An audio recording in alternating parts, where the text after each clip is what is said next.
Victory wings ఛానల్కి MSME Balanagar small scale entrepreneurs association ఆ సంస్థ ప్రెసిడెంట్ గారు శ్రీ సునీల్ గారు మన యొక్క విక్టరీ వింగ్ ఛానల్కి ఆహ్వానిస్తున్నాం.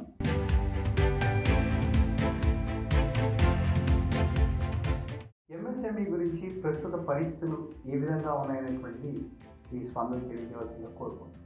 సార్, ముందుగా మన అసోసియేషన్ పేరు వచ్చి Balanagar micro small industrial association.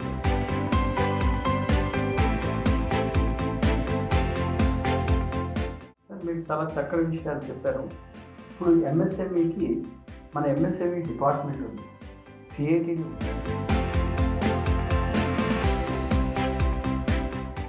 మీరు ఒక ఎంటర్ప్రైనర్ అని చెప్పగల సర్టిఫికెట్ మీరు రీసెంట్లీ 5 కనుక మీరు మారిస్తే ఆ మనిషి ఏమవుతాడు సార్?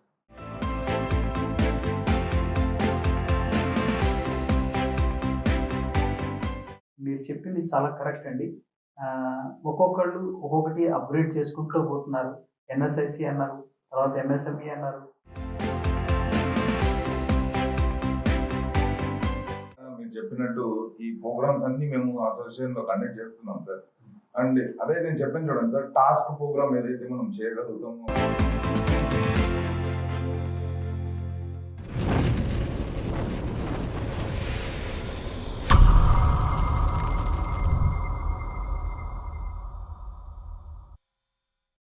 ఈరోజు మన విక్టరీ వింగ్స్ ఛానల్కి MSME Balanagar small scale entrepreneurs association ద్వారా ఇచ్చేసినటువంటి ఆ సంస్థ ప్రెసిడెంట్ గారు శ్రీ సునీల్ గారు మన యొక్క విక్టరీ వింగ్ ఛానల్కి ఆహ్వానిస్తున్నాం. నమస్కారం సునీల్ గారు. మీరు 20 సంవత్సరాలుగా ఇండస్ట్రీస్ నడుపుతూ మీ తోటి పారిశ్రామికవేత్తలందరికీ రోజువారీ కలుగుతున్నటువంటి అనేక బాధల్ని స్పందించి మీకుగా మీరు ఒక ఎంఎస్ఎంఈ అనేటువంటి అసోసియేషన్ స్థాపించారని, దానికి మీరు ప్రస్తుతం ప్రెసిడెంట్గా ఉన్నారని మేము విన్నాం. ఎంఎస్ఎంఈ గురించి ప్రస్తుత పరిస్థితులు ఏ విధంగా ఉన్నాయనేటువంటిది మీ స్పందన తెలియజేయవలసిందిగా కోరుకుంటున్నాం. సార్, ముందుగా మన అసోసియేషన్ పేరు వచ్చి Balanagar micro small industrial association sir. మీరు చెప్పినట్టు జీడిపిలో మన మైక్రో ఇండస్ట్రీది చాలా పెద్ద పీట ఉంది సార్. కానీ మనకున్న ప్రాబ్లమ్స్ మాత్రం చాలా పెద్ద ప్రాబ్లమ్స్. మనము ఫస్ట్ ఇన్ఫ్రాస్ట్రక్చర్ ఒకటి సార్, రెండోది వచ్చేసి వర్క్మెన్షిప్ అండ్ వర్క్స్. ఇంతకుముందు ఏవైతే ఇండస్ట్రీస్ ఇవన్నీ ఉండేనో ఇక్కడ కంబైన్డ్ ఆంధ్రప్రదేశ్ స్టేట్లో, ఒకప్పుడు మీ అందరికీ తెలిసిందే, మీకు గుండు సూది నుండి మిజైల్ వరకు బాలనగర్లో తయారవుతున్నాయి అని చెప్పేసి అప్పుడు మేము చిన్నగా ఉన్నప్పటి నుండి తెలుసుకున్నాము. అండ్ మా పేరెంట్స్ కూడా అందరూ ఈ ఇండస్ట్రియల్ బ్యాక్గ్రౌండ్లోనే ఉన్నారు కాబట్టి మేము కూడా దానికి ఆకర్షితులమై అప్పట్లో ఇంజనీరింగ్ చదవాలి అంటే మెకానికల్ తీసుకొని ఈ ఇండస్ట్రీకి వస్తే రేపు పొద్దున ఫ్యూచర్ మంచిగా ఉంటుంది అని చెప్పేసి then I studied my graduation in mechanical engineering in Bengaluru. అక్కడ చదివి కంప్లీట్ చేసుకొని వచ్చిన తర్వాత ఫాదర్ ఇండస్ట్రీ వచ్చి చూసేటప్పటికి చాలా కష్టాల్లో ఉన్నారు. ఏంటి అని చెప్పి చూసేటప్పటికి బేసిక్లీ వాళ్ళు ఏవైతే కాంపోనెంట్స్ తయారు చేసేవాళ్ళు అవన్నీ హ్యాండ్ పంప్స్కి సంబంధించిన ఐటమ్స్ తయారు చేస్తున్నారు. సో బేసిక్లీ మీకు అందరికి తెలిసిందే, గ్రాడ్యువల్లీ మనకు టెక్నాలజీ పెరిగేటప్పటికి హ్యాండ్ పంప్స్ అనేది కనుమరుగు అయిపోయినాయి మన ఇండియాలో. బేసిక్లీ ఎక్కడో అక్కడో ఇక్కడ కొన్ని చోట్ల ఉన్నాయి. కాబట్టి ఆ ఇండస్ట్రీని చూసి ఆ ఇండస్ట్రీ దగ్గర ఒక 30-40 మంది ఎంప్లాయీస్ పనిచేసేవారు. వాళ్ళందరూ బాధలు చూసి నేను తట్టుకోలేకపోయాను. నేను అన్నా, సరే డాడీ, నేను అసలు నాకు జాబ్ ఆపర్చునిటీస్ వచ్చినా కూడా నేను వదిలేసి I will take off the industry అని చెప్పేసి ఫాదర్ యూనిట్ని ఏ విధంగా అయితే మనం మార్చుకొని ఇప్పుడున్న లేటెస్ట్ టెక్నాలజీలో ఏవైతే తయారు చేయగలుగుతామో అవి చేసి మనం చేసుకుంటే వీళ్ళకు ఉపాధి అట్లనే కంటిన్యూ కల్పించవచ్చు అని చెప్పేసి మెయిన్ కాన్సెప్ట్లో ఫాదర్ కంపెనీని టేక్ ఓవర్ చేసేసి నాకు కావాల్సిన లేటెస్ట్ మిషనరీ అంతా పర్చేస్ చేసుకొని వీళ్ళకి ట్రైనింగ్ ఇచ్చి పాత వాళ్ళకు దగ్గర 40 మంది అని చెప్పాను కదా, 40 మందికి ఇవ్వలేదు. ఎందుకంటే దాంట్లో ఏజ్ ఇవన్నీ ఫ్యాక్టర్స్ ఇవన్నీ చూసుకొని యూత్ని తీసుకొని వాళ్ళని కన్వర్ట్ చేసుకొని నీట్గా ఒక 12 మందిని సెలెక్ట్ చేసుకొని నాకు కావాల్సిన లేటెస్ట్గా కొన్ని కాంపోనెంట్స్ ఏవైతే డిఫెన్స్ కాంపోనెంట్స్ కానీ అగ్రికల్చరల్ కాంపోనెంట్స్ కానీ ఫుడ్ ఇండస్ట్రియల్ కాంపోనెంట్స్ కానీ ఇవన్నీ మేము సప్లై చేయడం మొదలుపెట్టాం.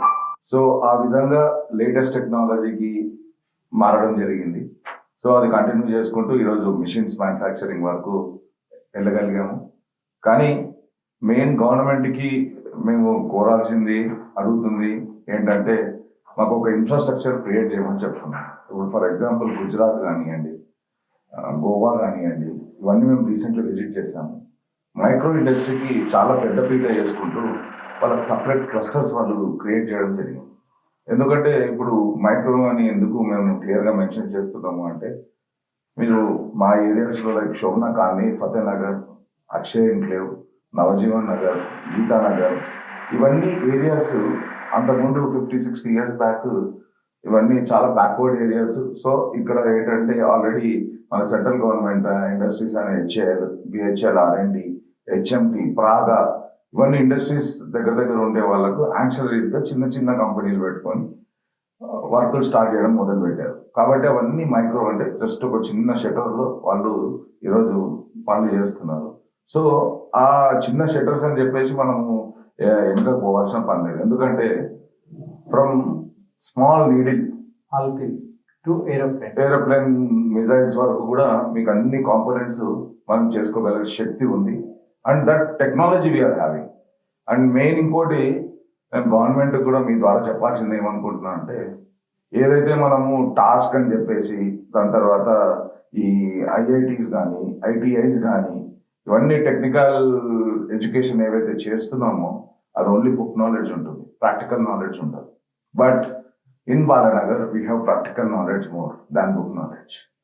సో అది ఎంత గర్వంగా చెప్పాలనుకుంటున్నానంటే, మీరు సిఐటిడి తీసుకోండి, వాళ్ళు ఒక టెక్నికల్ పర్సన్ని క్రియేట్ చేయాలో లేకుంటే అతను నేర్పియాలో స్కిల్స్ దగ్గర ₹1 కోటి ఖర్చు పెడుతున్నారు. సో అట్లాంటి మెంబర్స్ మన దగ్గర ఈ ఏరియాలో చాలా మంది ఉన్నారు. సో దాని అర్థం ఏంటంటే, ఇప్పుడు ఏదైతే సిఐటిడి పని చేస్తుందో ఆ పని మేము కూడా చేయడానికి రెడీగా ఉన్నాం. If government is supporting and sending మన లోకల్ పబ్లిక్ని కనుక మనకు సపోర్ట్ చేసి మనకు పబ్లిక్ని కనుక పంపిస్తే టాస్క్ చేసే పని మనం చేయడానికి కూడా రెడీగా ఉన్నాం. కానీ ఇవన్నీ కావాలి అంటే ఒక ఇన్ఫ్రాస్ట్రక్చర్ కావాలి. సో మేము గవర్నమెంట్ని అదే అడుగుతున్నాం, మాకు ఒక క్లస్టర్ కనుక మీరు క్రియేట్ చేసి ఇవ్వగలిగితే it will be very helpful.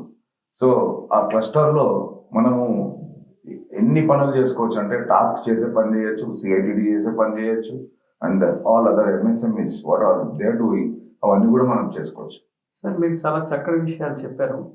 ఇప్పుడు ఎంఎస్ఎంఈకి మన ఎంఎస్ఎంఈ డిపార్ట్మెంట్ ఉంది, సిఐటిడి ఉంది. వీళ్ళందరూ కూడా ఎంఎస్ఎంఈకి సపోర్ట్ చేయడం కోసమే గవర్నమెంట్ చేత స్థాపించబడినటువంటి. ఇప్పుడు మీరు ఎగ్జాంపుల్ చూడండి, 3DCMM ఒక మిషన్ మామూలు ఒక స్మాల్ స్కేల్ ఇండస్ట్రీ వాడు ఎఫర్ట్ చేయలేరు. అబ్సల్యూట్లీ. మరి దానికి టెస్టింగ్ చేసుకోవాలి అంటే మన కోసమే అక్కడ సిఐటిడిలో ఆ మిషన్ని పెట్టి స్మాల్ స్కేల్ ఇండస్ట్రీకి ఎఫోర్డబుల్గా అంటే గంటకి ఒక ₹100 ఛార్జ్ చేయండి అని చెప్పించారు. ఇటువంటి బెనిఫిట్స్ మీరు పొందగలుగుతున్నారా? అసలు మన వాళ్ళకి అందరికీ తెలుసా ఇటువంటివన్నీ ఉన్నాయని చెప్పేసి? సార్ చాలా మంచి క్వశ్చన్ అడిగారు సార్. అసలు చెప్పాలంటే నేను ఒక బాలనగర్ మైక్రో స్మాల్ ఇండస్ట్రీకి అధ్యక్షుడిగా ఉండడానికి నాకే నమ్మేస్తుంది సార్. ఎందుకంటే 90% ఎవరికి తెలియదు సార్. అట్లాంటి ఉన్నాయి అని చెప్పేసి మాక్సిమం వరకు తెలియదు. ఎందుకంటే ఈ పెద్ద ఇండస్ట్రీస్ ఇవన్నీ అంటే ఇండస్ట్రీస్ అంటే అన్ని ఒకటే సార్. కానీ I'm not differentiating that it's big or small or micro. కానీ వాట్ ఎవర్ ఇట్ ఈస్, పెద్ద ఇండస్ట్రీస్ వచ్చేటప్పటికి వాళ్ళకు ఉన్న టెక్నాలజీస్ ఇవన్నీ కూడా గవర్నమెంట్ టెక్నాలజీస్ కూడా వాళ్ళు వాడుకోవడం ముందు నుండి వస్తుంది. అదే మీరు మైక్రోకి వచ్చేసేటప్పటికి చాలా మందికి తెలియదు సార్ బేసిక్లీ. సో అవన్నీ తెలుసుకొని ముందుకు వెళ్ళాలి అని చెప్పేసి ఈరోజు ఈ అసోసియేషన్ పెట్టడం జరిగింది sir. And after creating this association మేము సపరేట్గా వాట్సాప్ గ్రూపులు తయారు చేసుకుంటూ ప్రతి ఒక్కరికి ఏ చిన్న విషయం అయినా సరే వీఆర్ ఎడ్యుకేటింగ్ దెమ్. సో ఇప్పుడు ఒక 30-40% మెంబర్స్కి తెలిసింది దట్ సిఐటిడిలో మనం పోయి ఇవన్నీ చేసుకోవచ్చు, వాళ్ళు కూడా మనకు చాలా తక్కువ రేట్కి చేస్తారు అని చెప్పేసి నౌ పీపుల్ ఆర్ నోయింగ్. ఇప్పుడు మీకు చూడండి, ఎంఎస్ఎంఈ మనకి గవర్నమెంట్ కూడా చాలా రకాల సహాయాలు అందిస్తుంది. ఉదాహరణకి ఎన్ఎస్ఐసి ఉంది, ఎంఎస్ఎంఈ ఉంది, డిఐసి ఉంది. వీళ్ళందరికీ కూడా ఆ ఎన్ఎస్ఐసి అనేటువంటిది స్మాల్ స్కేల్ ఇండస్ట్రీకి ఏ విధంగా ఉపయోగపడుతుంది, దాని ప్రొడక్ట్స్ ఏంటి, ఎంఎస్ఎంఈ అనేటువంటిది ఈ ఎంఎస్ఎంఈ సెక్టర్కి ఏ విధంగా ఉపయోగపడుతుంది అనేటువంటిది మీ అసోసియేషన్స్ ద్వారా మీరు వాళ్ళలో కనుక తీసుకెళ్ళగలిగితే, ఇప్పుడు ఎగ్జాంపుల్ చూడండి, ఎన్ఎస్ఐసి అనగానే చాలామంది ఏమనుకుంటారంటే అదేదో ఒక రా మెటీరియల్ స్కీమ్ ఉందట, దానికి బ్యాంక్ గ్యారంటీ ఇస్తే, అది ఒక పాయింట్ తప్ప there are so many other points. మీరు you can get the orders even though you are L2 or L3. Yes, sir. So because you are MSME Yes. and registered under NSIC. Absolutely. మరి ఇటువంటివి మనం ఏమైనా awareness programmes లాంటివి ఏమైనా చేస్తున్నాం sir మన industry ద్వారా? యా సార్, ఇప్పుడు మీకు ఇంకోటి కూడా చెప్పాలి సార్. గవర్నమెంట్ కూడా ఇక్కడ సెంట్రల్ గవర్నమెంట్ వచ్చిన తర్వాత ఫస్ట్ మనకి ఎస్ఎస్ఐ ఉంది సార్, ఎస్ఎస్ఐ రిజిస్ట్రేషన్ ఉంది. అవునండి. దాని తర్వాత ఎంఎస్ఎంఈ రిజిస్ట్రేషన్ వచ్చింది. అవును. దాని తర్వాత ఉద్యోగ రిజిస్ట్రేషన్ వచ్చింది. ఇప్పుడు కొత్తగా మళ్ళీ ఉద్యమం అడుగుతున్నాం అవును. సార్. ఇప్పుడు ఒక ఎంటర్ప్రైనర్, మా micro industry entrepreneur basically is a engineer, is a sweeper, is a everything sir.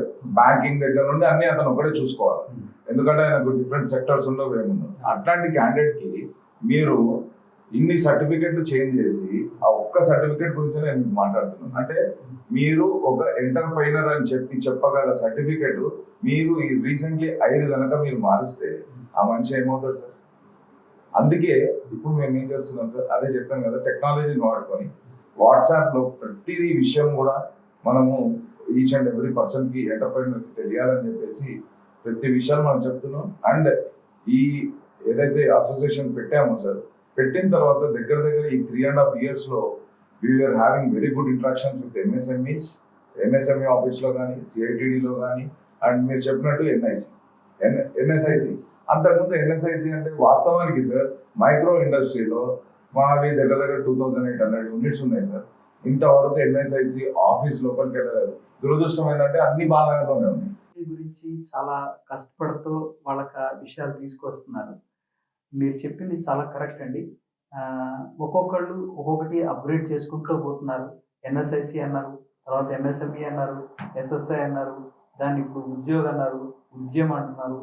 ఇవన్నీ అసలు అంటూ ఎందుకు వస్తుందంటే అండి, upgrading their reaching to the a common man. అంటే ఫస్ట్లో వాళ్ళ యొక్క ప్లాన్ ప్రకారం ఇలా కలవాలి అనుకున్నారు. ఇంకా బాగా ఎట్లా కలుద్దాం అనుకున్నప్పుడు ఎస్ఎస్ఐకి వెళ్ళారు. ఇంకా ఎట్లా రీచ్ అవ్వగలం అంటే ఎంఎస్ఎంఈకి వెళ్ళారు. ఇంకా ఉద్యోగం అన్నారు, తర్వాత ఉద్యమం అన్నారు.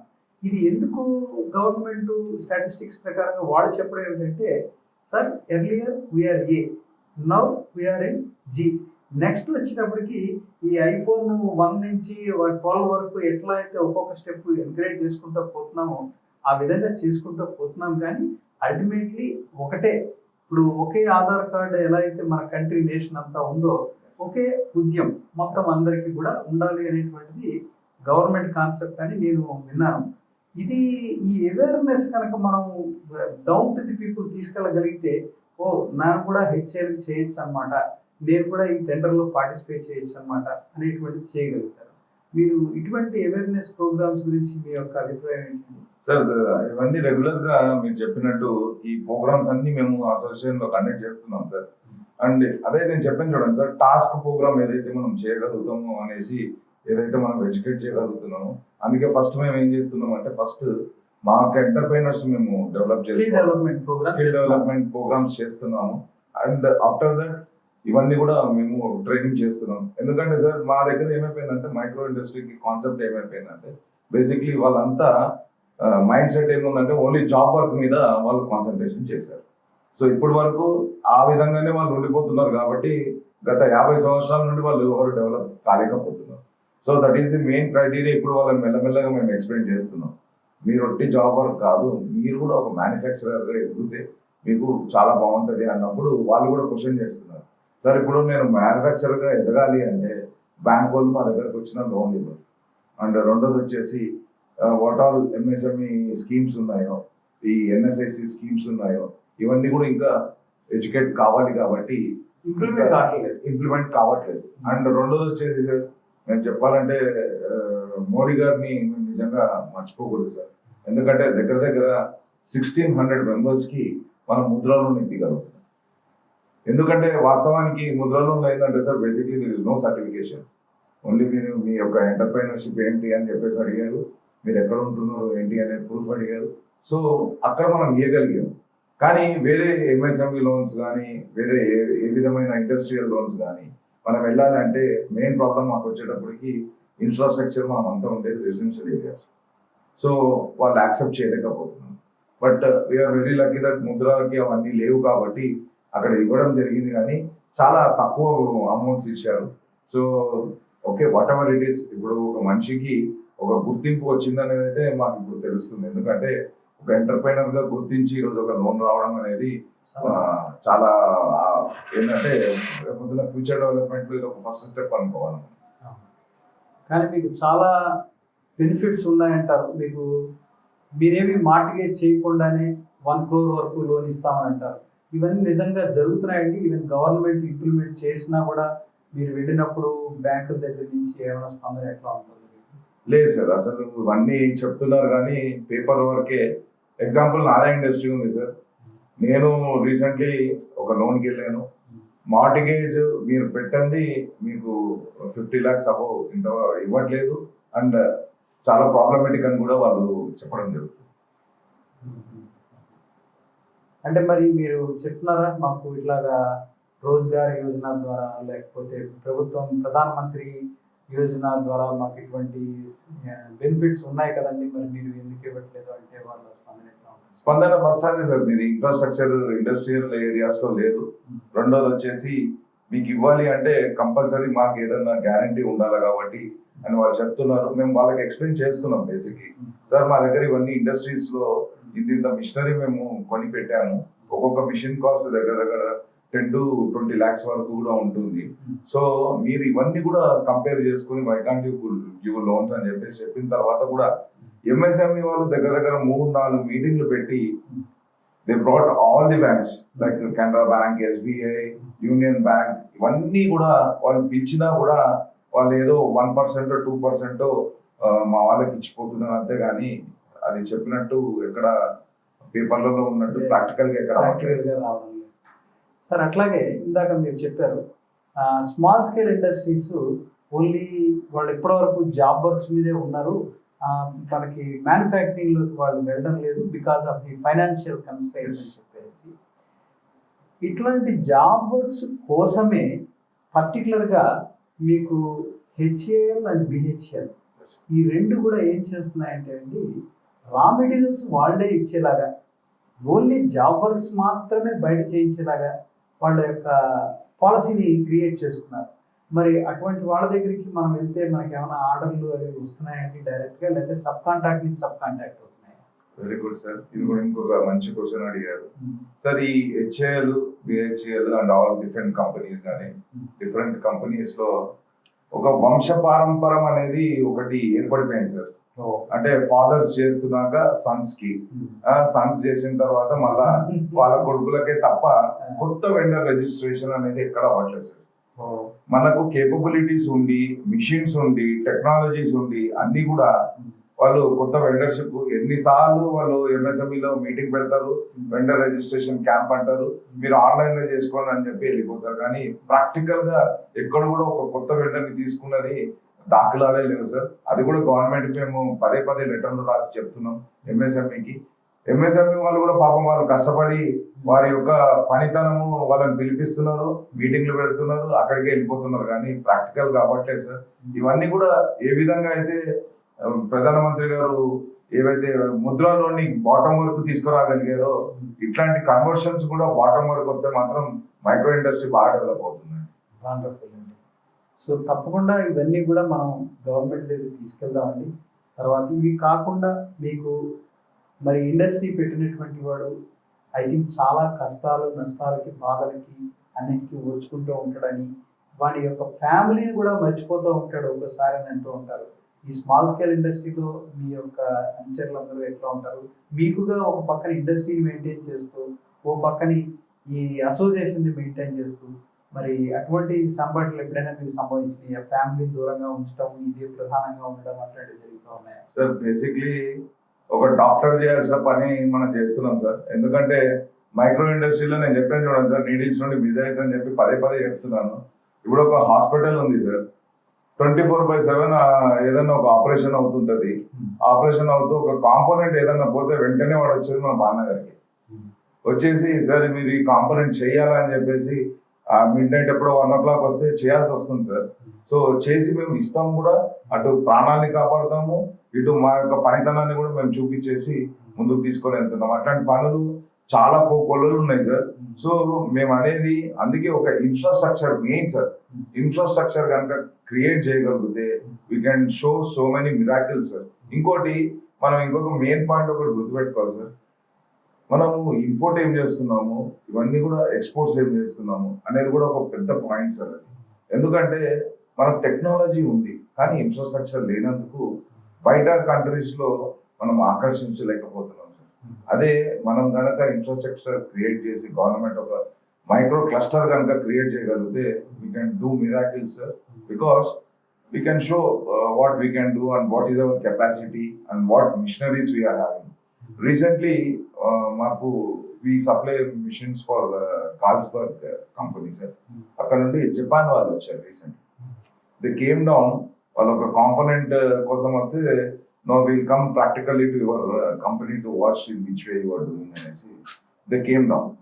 వచ్చి మన కంపెనీ చూసి, wow the same machinery I'm having అని చెప్పేసి అతను అన్నాడు, ఎవరైతే మ్యానుఫ్యాక్చరర్ ఉన్నాడు. And same thing what your doing is correct, but your infrastructure is not correct. Environmental system is not correct.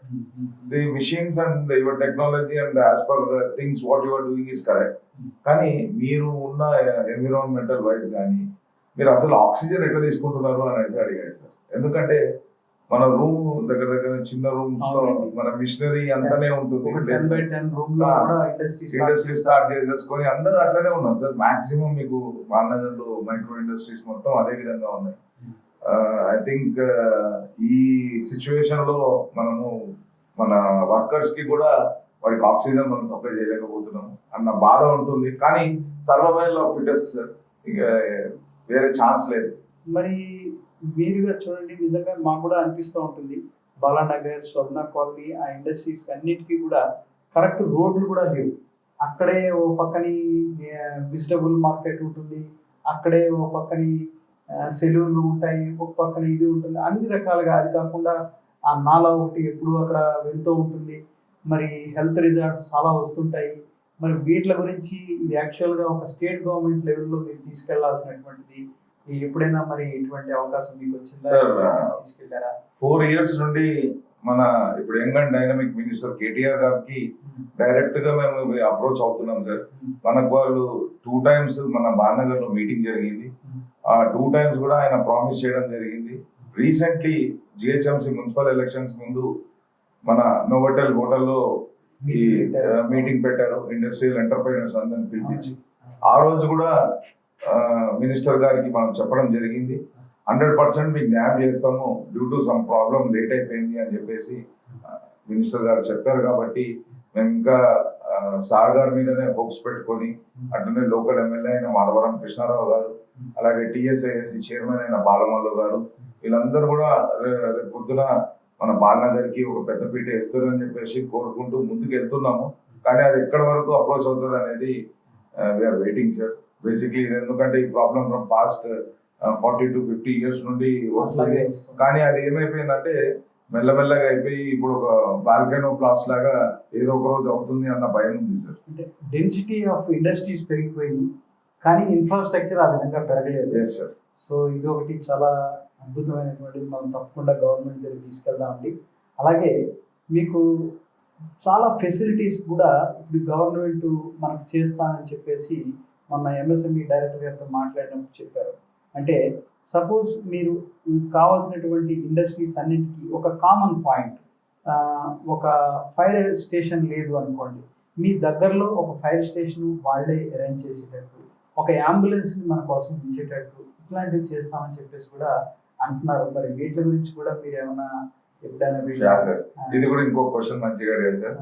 Balanagar especially micro industries గురించి నేను అదే సార్ పదే పదే నేను అందరికి చెప్పడం కూడా, ఆఫీసర్లకు కానీ అందరికి ఎక్స్ప్లెయిన్ చేసేది ఏంటంటే సార్, మా దగ్గర ఈఎస్ఐ కూడా లేదు సార్ చాలా మందికి. ఎందుకంటే బికాస్ ఎంటర్ప్రైనర్ ఒకడే ఉంటాడు, లేదంటే ఇద్దరు ముగ్గురు ఉంటారు. సో అది కూడా ఒక పెద్ద ప్రాబ్లం అయిపోయింది మాకు. ఇప్పుడు మినిమం ఈఎస్ఐ లో మీకు తెలిసింది సార్, మినిమం 10 మంది ఇస్ గ్యారంటీ. సో 10 మంది లేరు కాబట్టి మేము అది కూడా రీసెంట్ ఇప్పుడు లేబర్ మినిస్టర్ మల్లారెడ్డి గారు ఉన్నారు, వారిని కూడా అప్రోచ్ అయ్యి మేము లెటర్ ఇవ్వడం జరిగింది. కొంచెం మళ్ళీ మైక్రో ఇండస్ట్రీకి ఈ యొక్క కన్సిడరేషన్ తీసేసి ఒక మైక్రో ఇండస్ట్రీకి ఒక్కడున్నా సరే ఆయనకి ఈఎస్ఐ వచ్చేటట్టు చేయమని చెప్పేసి మేము కోరడం జరిగింది. ఆయన కూడా అది మేము సెంటర్లో సార్ ఎప్పుడైనా మీటింగ్ ఉన్నప్పుడు మేము దీని గురించి తీస్తామని కూడా చెప్పడం జరిగింది. అండ్ లోకల్ ఎంఎస్ఎంఈ డైరెక్టర్ గారు, దాని తర్వాత చంద్రశేఖర్ గారు, వీళ్ళందరికీ కూడా మేము రిప్రజెంటేషన్ ఇవ్వడం జరిగింది సార్. ఇది దీనికోసం కూడా వెయిట్ చేస్తున్నాం సార్. అదే అంటే వాళ్ళు కూడా చెప్పడం ఏంటంటే సార్, ఇన్ని సంవత్సరాలు మరి మీరు ఏమైపోయారు, మిమ్మల్ని బ్యాక్గ్రౌండ్ గా ఎవరు తీసుకురాలేదు అంటే, అందుకే సార్ ఇప్పుడు 4.5 years నుండి ఫ్రమ్ జీరో నుండి తీసుకొని వస్తున్నందుకే మాకు అన్ని లేట్ అవుతున్నాయి. So it will take little bit of time sir. And మీలాంటి ఛానల్స్ కూడా మాకు మీడియేటర్ గా ఉండి ఈ అసోసియేషన్ కి ప్లస్ ఇండస్ట్రియల్ ఎంటర్ప్రైనర్స్ అందరికి కూడా మీరు సహకరిస్తే సార్ ఇవన్నీ కూడా తొందరగా అవుతాయని చెప్పి మేము కోరుకుంటున్నాం. తప్పకుండా అండి. ఈ పర్టికులర్ ఛానల్ ఉన్నది కూడా ఇండస్ట్రీస్ మీద ఫోకస్ చేయడం కోసమే, ఇండస్ట్రీస్ వాళ్ళ కోసమే ఒక బిగిని మేము టోటల్గా దీని మీద కేంద్రీకరించాం. తప్పకుండా ఇవన్నిటిని కూడా మేము గవర్నమెంట్ దృష్టికి తీసుకెళ్తాం. ఇది కాకుండా ఇంకా ఏమైనా మీరు వేరే పాయింట్ ఏమైనా ఉంటే? అదే సార్, మెయిన్ రీజన్ అదే సార్. ఇప్పుడు డెవలప్మెంట్ చేయడానికి మేము 100% రెడీగా ఉన్నాం సార్. మేము మీరు ఎక్కడ రాసిమన్నా కూడా వీఆర్ రెడీ. ఇంకొక మెయిన్ మీకు ప్రాబ్లం నేను మీకు మీ ద్వారా చెప్పడం గవర్నమెంట్కి ఏంటంటే సార్, ఇప్పుడు మా ఏరియాలో ఒరిస్సా, బీహార్, ఛత్తీస్గఢ్, ఉత్తరాఖండ్ నుండి వచ్చి పనిచేసే వర్కర్లు చాలా మంది ఉన్నారు. అంటే మన యొక్క ఏదైతే సంపాదన ఉందో ఆ పక్క రాష్ట్రాలకు వెళ్ళిపోతున్నాయి సార్. అది కూడా ఒక పెద్ద బాధ ఉంది మాకు బేసిక్లీ. ఎందుకంటే మన యూత్ చాలా మంది ఉన్నారు, కానీ వాళ్ళందరూ ఈ చిన్న చిన్న మైక్రో ఎంటర్ప్రైనర్స్ లో వచ్చి పనిచేయాలి అంటే వాళ్ళు కొంచెం ఎందుకో ఇబ్బంది పడుతున్నారు సార్.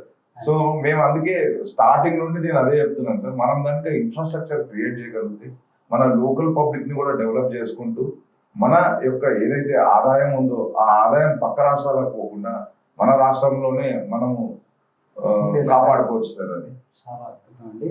తప్పకుండా మీరు ఈ విషయాలను మేము కూడా మా శాయశక్తుల గవర్నమెంట్ దగ్గరికి ఎలా తీసుకెళ్లాలని చూస్తాం.